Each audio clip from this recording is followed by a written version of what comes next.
Welcome to robspod.com and the Buddha Bomb, where you will indulge in a spiritual journey into the reality of illusion. Let's get started. Well, hello, good people, and today's talk is on the question of love. I think you'll find this another interesting topic. I'm going to touch on it probably in a way that you've never even thought about. What I'd like to start with is the statement that I think there's a lot of confusion in the world about what love is. And I think that because it seems that we can't define it, we always define it using what it is not. And I'm going to give you a little different perspective here, something to look at that you may have never even thought about. I like to think of love as being two kinds of love in the world. There's the ego-based version of love, and there's the God version of love, or what's known as unconditional love. And I think that most people find their peace or their happiness in the ego version of love. And once again, I'm not judging that as good or bad, right or wrong. It's just what is. I don't think people really think about it much. I think they just choose to express love in a way that they feel is appropriate and that they feel is, I guess, beneficial might be the word. So what do I mean by this, and how do we get to understand what I mean by love? If you look at love from the ego's point of view, love has conditions. I love you if. What are the ifs? I think that a lot of people can relate to this. For example, I love you if you don't cheat on me. I love you if you're nice to me. I love you if you buy me things. I love you if you show affection. I love you if you spend time with me. These are the ifs in a conditional version of love. And the question I have about that is that really love? Or is it just ourselves expressing the ego version of love? Now, I myself have studied A Course in Miracles, which is a very interesting course, and it has some very unique, if you will, methods of understanding things as far as spiritually and as far as love is concerned. It always amazes me how many people in A Course in Miracles who study it for many years really don't get it. They don't quite understand it. I'd like to bring out a couple of points that the Course says in this little talk, so when I mention A Course in Miracles, you can relate back to it if you're a Course in Miracles studier, and you can see where I'm coming from with this. And it should help in understanding the concepts that I'm about to present. So let's look at how love is perceived in the world of duality. And I think that will help a lot. You see, we live in a world of duality, a world of right and wrong, good and bad, up and down, a world that is a world of judgment, if you will, of measurement. And when you're in a world of measurement, you're in the world of the ego, because the ego can only exist in a world of duality. So I'd like to use my analogy, and I'm going to use two analogies to explain where I feel love is understood or perceived in this world of duality. I'd like to use the analogy I've used in some of my other talks, and I'm going to go in depth in this talk, of the seesaw and the bar magnet, if you will. Anyone who's ever seen or been on a seesaw or a teeter-totter knows that when you get on one end of the teeter-totter, the other end goes up in proportion to the opposing weight. If there's no weight on it, obviously the one end goes down to the ground, and vice versa. So let's imagine that on one end of the seesaw is love, and the other end of the seesaw is fear. In the world of duality, there's something that's always has to happen, and that is balance. The world has to balance all the time, because if it went just one way, it would not be the world of duality. Does everybody understand that? So if we had all love and no fear in this world would not exist anymore, because it would not be the world of duality anymore. And if we had all fear and no love in this world, the world once again would not exist. It would implode or explode or whatever you want to call it, but it would not exist. So we have to look at the fact that the world is or has rules, and the rules are the world needs to balance itself. Now, what do I mean by that, and how does that affect love and fear? Well, it affects everything. But in the instance of our talk right now, which is about love and fear, the more fear that is created in the world by people, events, and so forth, the more love needs to come into the world to offset that fear, to keep the balance. On the other side, the more love that is put into the world, the more fear has to come into the world to keep the balance. This is a world of duality, and that's the way this world shows up. And it cannot exist as a world of duality without that. Now, some of you might be automatically thinking, why wouldn't it be nice to have a world of pure love? I'm not saying it's not. What I'm saying is, for this world to exist, you need to have a balance. You need to have an equal amount of good as you do bad, as right as you do wrong, and so on and so forth. Love and fear. Here's what I mean by the perception of love looking different than most people think it really is.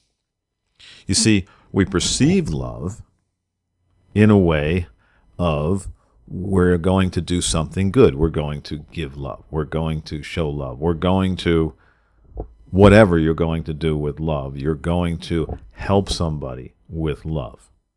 And that's a wonderful thing. But my question is that giving love, or is that an ego-based version of love that makes you feel good because you're doing the act? Which means we need to go and look at the reasons we're giving love. Are we giving love because we genuinely want to help somebody or make them feel better? Or are we giving love so we feel better? And maybe it's both. In this world of duality, there's nothing wrong with either one. We're just in that process of either giving love, or we're in the process of crying for love, or giving fear, or presenting fear in the world. I want to give you the difference now between that love, which I believe is just a scale of one and the same, meaning that if you were to look at a bar magnet and you had a North Pole on one side of the bar and a South Pole on the other side of the bar, it's still a magnet. It's just that one side has a north polarity pulling things to it, and the other side has a south polarity pulling things to it. But in reality, the entire bar is still a magnet. You have love on one side of the magnet, we'll call it the North Pole, and on the South Pole you have fear. But there's still one thing. What I like to look at love and fear as in the ego-based world is an energy. And like a magnet, the magnet has energy on the north side to pull things into it, and it has energy on the south side to pull things into it. Each one pulling from different poles or different polarities. So if we can imagine this being love, love has a way of pulling things into it on one side of the magnet, and fear has a way of pulling things into it on the other side of the magnet. As you move into the center, toward the center of the magnet, the pull of the North Pole and the South Pole get weaker, until when you reach the center of the magnet, there is no pull at all. In the center of the magnet, you are centered. You are in a position of maybe indifference. You are in a position to observe. Let's just imagine you were sitting in the center of this monstrous bar magnet. You can now observe the North Pole, or love. You can observe the South Pole, or fear, as we're using the analogy. And you can see from the center what happens on both sides of this bar. In the center, you are perfectly balanced. You are in a place of indifference. You are in a place of observation. And more importantly, you are in a place of, and this is the most important thing to me, non-judgment. Because you're centered in this area, and you're observing instead of judging the North Pole. You're observing and judging the South Pole. Or you're observing fear and you're observing love. You see this?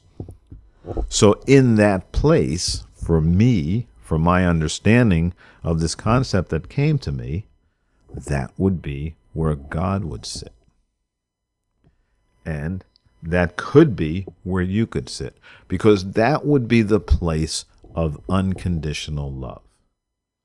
You see, that would be the place of observation and non-judgment. And here's what I mean. If you're a mother, or if you're a father, and you have a child who you dearly love, and that child makes a mistake, does something wrong, do you love that child any less? You're sitting in that place of perfect love when you're in the center and observing your child making a mistake. You don't love him any less. In fact, you might forgive him. If you're looking at the child from that place, you are coming from unconditional love. If you look at a dog sits in that same place for much of its life. It can sit there and observe the things you do. You may come home one night and be really mean to it. It still loves you just the same. You see, that place that you're in, that center place, is the place of unconditional love. If you were to believe in a God outside of yourself, and everybody has a different belief of what God is, but that would be the place where God would sit, because he could look to fear and forgive, and he could also look to love as well. So in that place, in that center, being centered in the world, or being centered in your world of perception, you now can look and observe both fear and love. And from that place of non-judgment, from that place of unconditional love, you have the freedom to love that's enormous, that's unlimited. You see, we tend to look at things in this world of duality as good and bad, and then we actually rate them as very bad or extremely bad. And from that, our ego steps in and we start measuring again. Like I said, the ego is all about measurement. So if a child makes a mistake and tells a lie, your child does that, that would be on the fear side of the bar. You would look at that child and forgive that child, and it would be no big deal. It would disappear. The whole event would go away. And on the other side of the coin, if that child punched somebody, it may take you a little longer to forget, or maybe a little longer to forgive. But you would eventually forgive. But what if that child killed somebody? And what if that child cut somebody's head off? You see, we tend to measure these events based on our values. And in that measuring, we start to lose how much we can forgive and forget. So you see, being in the center, being centered with non-judgment, is a difficult place to be. It's a difficult thing to achieve. It's a difficult thing to do. But in that place, there is no doing. Because when you're in the center and you're in a place of non-judgment, you are literally doing nothing but observing. You're the observer. Here's where Course in Miracles steps into it. The Course in Miracles teaches that you need do nothing. And that's so important to understand because literally in that center place, the doing of nothing is not judging. That puts you in perfect peace. When you're not judging anything in this world, you are at perfect peace. Now, some would say, but I must go out and give love, because if I give more love, the world becomes a better place. Well, I have to ask you, have you looked at your desire to give love? Have you really explored it to see where it's coming from? You see, if you feel the need to give love so that you can fix the world or a part of it, then you are acknowledging that there is a lack of love in the world. Now, if you come from a Course in Miracles teaching, or many other teachings for that matter, the teachings state that love is the only thing that is true, the only thing that is real. So if you're acknowledging that there is a lack of love in the world, you're acknowledging the unreal. And in acknowledging the unreal, you're out there trying to fix that when there's nothing to fix. Once again, nothing to do. You see, if you put yourself in the place of non-judgment, then you see the world as perfect. Then you see the world as amazing. And in that place, there's no conflict. But once you decide that you need to measure or judge some part of the world, some part of something going on in the world, now you become in conflict with the world. You become the one who starts to enter into the battle. And that battle becomes a war. And that war shows up in our world. So people say, wow, I'd like to give love so that we wouldn't have any more wars, so we wouldn't have any more killings, so we wouldn't have any more hate in the world. But you have to look closely at yourself, at the motivation behind that message.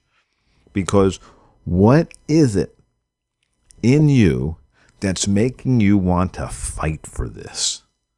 As silly as that sounds, that's where most people come from. They come from this place of conflict, from this place of lack, because they believe that there's lack of love in the world, and therefore they want to change the world to make it better because they think the world is lacking love when it's not.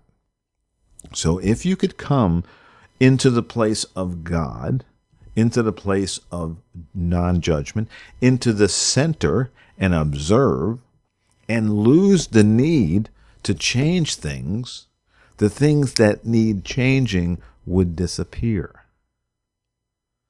I know this might be hard to follow, but this is exactly what the Course in Miracles is teaching. It is your perceptions that create the conflict, not the conflict. The Course in Miracles has a very good teaching. It says, nothing has meaning except the meaning I give it. That is so important because once you attach meaning to something, now it has meaning through your values and your perception.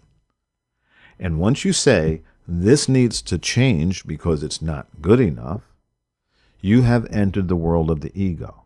And the world of the ego is about duality, and it's about making things right. And when you try to make things right, it means other things are wrong. If you understand the world of consciousness, the world of the mind, our consciousness needs to be in a place of perfect peace and harmony. And you can't possibly come from perfect peace and harmony if you're trying to fix something. I hope this makes sense to people, because this is the consistent statements. These are the things that hold the test of time. You see, if I decide that I need to fix someone because they're not meeting my expectations of what they should be like, what I'm doing is I'm causing conflict in my life. But if I could just observe somebody and love them for who they are without the need to judge them for what they do, say, or be, then I have the capacity for unlimited love. It's when I decide that they're not doing the right thing based on my perception of the world that conflict arises in my mind. So this is very important to understand, that if you feel that somehow you need to give lots of love to fix the world, your purpose here is to give love, then what you are doing is you're admitting that there's lack of love in the world. And I must ask you, what world are we talking about? Are we talking about the world inside your head of conflict? Or are we talking about the world as it could be of pure love if we didn't have that conflict, if we didn't have that judgment, if we didn't have to measure everything that we saw? So you get this? So what I'm saying is, if we live in the ego mind, then things appear as though they need fixing. And when we start to fix those things, guess what? We start to create conflict, and in that conflict, we lose the place of love. We move from the center, we move to fear. Even though we think we're moving toward love, we're literally moving toward fear, and everything must balance out. So we think we're giving love, we think we're out on that end, and we are. We're pushing down on the love end, but while we're pushing down on the love end, giving that ego-based love, what's happening is fear has to balance it out. And the fear of inside us creates the conflict to balance that out. And people can actually become enraged trying to love somebody. Think about that. You're trying to love somebody, and they're not doing what they're supposed to do. They're not doing what's expected of them because you have a model that they're not living by. You have decided they are not doing it correctly, and therefore you judge them. And in your trying to love them, you fall trap to the ego. The ego is super smart. It knows what's going on in the entire consciousness, and it tries to override everything. It does not want to die. The ego does not want to go away. Understanding the ego is so critical for us to move to the center place, to move to a place of perfect harmony, of perfect resonance with what truly is real. And what truly is real is, to me, unconditional love. But it's only when we try to exercise love from the ego's point of view does it lose that value and move into the North Pole of our bar and become something that is nothing more than more conflict, more war, and more hate. So therefore, you truly need do nothing, meaning you truly need to come from a place of non-judgment, from the place of the observer, from the place of total freedom to observe.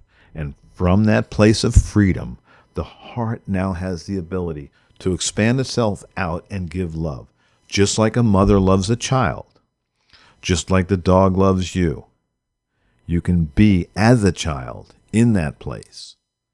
And you can love from that place unconditionally. Very difficult to do, though. One more thing, and I'd like to just add this to my little talk. What is said in many of the teachings, spiritual teachings and ancient writings, is to be like a child, to be childlike. And what does that mean? And that's, once again, is so important. When you're like a child, when you're in that stage of being a child, you haven't learned how to judge yet. Everything is new to you. Just like a puppy. Everything is new to a puppy. The world shows up as an amazing playground, and the puppy does nothing but play. The child does nothing but play. If something upsets that child, he immediately moves away from it, stops what he's doing, then forgets about it and goes back to playing. You see, that's what's interesting about being a child. There is no judgment. There is no clinging to pain. There's no clinging to fear. There's no clinging to judgment. The child plays because play is there, and no other reason, because play is fun. So we need to get into that place of play again. We need to be in that place of having fun and forget about trying to fix the world. If you want to fix the world outside your head, you need to fix the world that's inside your head. And that world is the world of the ego, the world of measurement, of judgment, the world that feels the need to fix things. Bring that world to a place of peace, to a place of observation, to a place of non-judgment. And then, I promise you, the world outside of yourself will change tremendously. In order to sum things up, what I would like to say is what I'm expressing here is the possibility or the ability to love unconditionally, which, as I stated earlier, seems to be extremely difficult. If you are witnessing somebody beheading somebody else, another human being, it would be very difficult to send them love. And I fully understand and get that. But the bottom line is, when you are in that place of unconditional love, when you are in that place of observation and non-judgment, when you are in that place, when you look, you only see God, and you only see the God within the human being and not the act itself. If you take the place of perceiving this world as an illusion, as a dream, then when you witness a horrible act, are you witnessing anything at all? The fact of the matter is, nothing really happened. And that is why you need to search inside yourself to find that place, to find the ability to get to a place of non-judgment. For in that place of non-judgment, I promise you, you will find total peace. I would like to say thank you, everyone, for listening. And any thoughts or comments, please post them either on the site or on the Facebook page. I would appreciate it. And please share these podcasts with everyone. Thank you. They're always free. Thanks for listening. We hope you enjoyed this episode. Make sure to visit robspod.com and give us your thoughts. Ask a question or suggest a topic you want to hear about on our show. If you would like to be a guest on the show, email us at guest@robspod.com.